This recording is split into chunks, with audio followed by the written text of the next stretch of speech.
A Kiambu Senator Karugo Thangwa has launched a strong attack against former Trade Cabinet Secretary and former presidential advisor Moses Kuria over his recent remarks to former Deputy President Rigathi Gachagua about showing respect to women leaders. The remarks have stirred political tension within the Mount Kenya region, further exposing the widening rift between allies over President Ruto and those loyal to Kashagwa. The dispute began after Moses Kuria, in a public message shared on social media, praised Kashagwa as undisputed Mount Kenya kingpin, but advised him to avoid making comments that could be seen as disrespectful to women leaders. His statement was viewed by many political observers as an attempt to melt ties with Kashagwa, who has been leading a political rebellion against President Ruto after their fallout last year.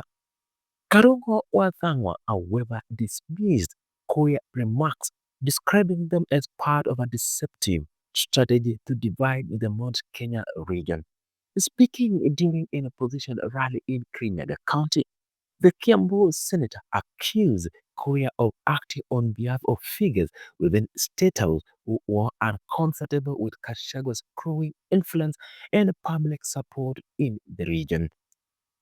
He told the crowd that President Ruto and his close allies were panicking over Kashago's rising popularity and were now sending embassies to confuse his supporters.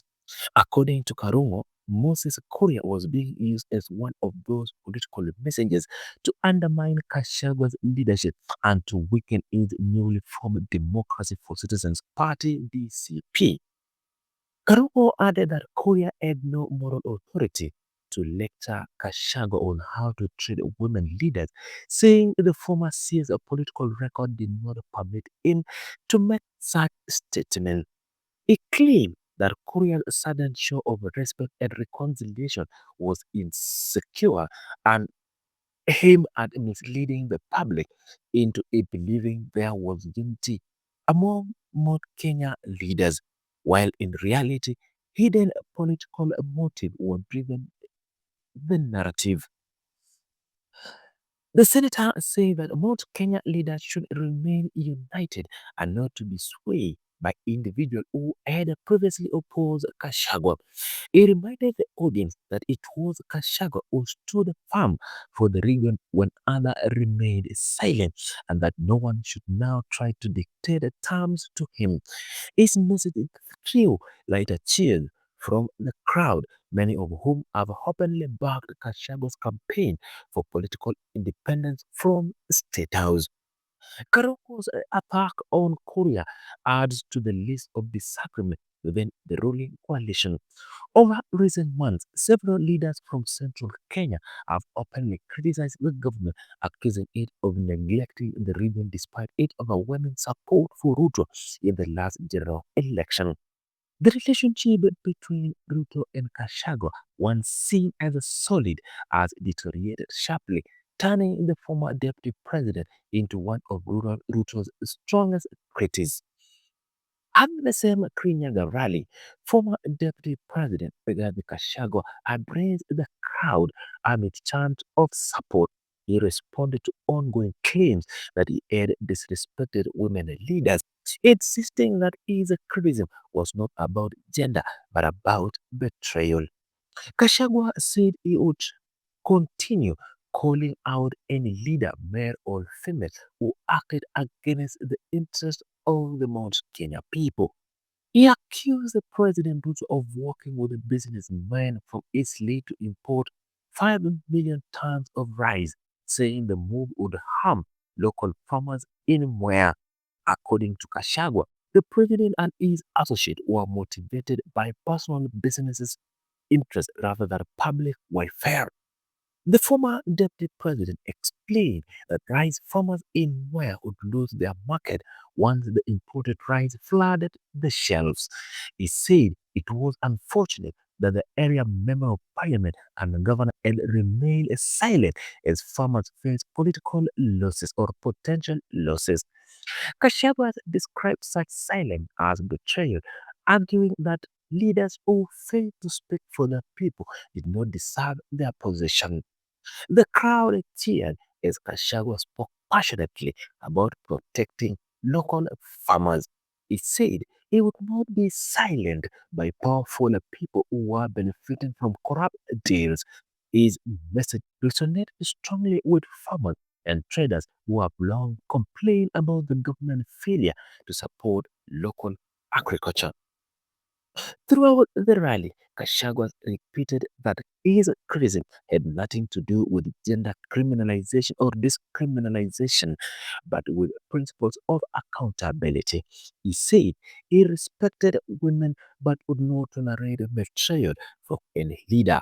His words come amid pressure from government allies who had accused him of unfairly targeting female leaders in his speech or in his recent speech. The political confrontation between Gachagua and Ruto's ally has intensified in recent weeks, with each side trading accusations. Supporters of the former deputy president claim that Ruto's administration has been using government institutions to frustrate leaders allied with Gachagua. On the other hand, Ruto's loyalties accuse Gachagua of promoting division and undermining the president's authority.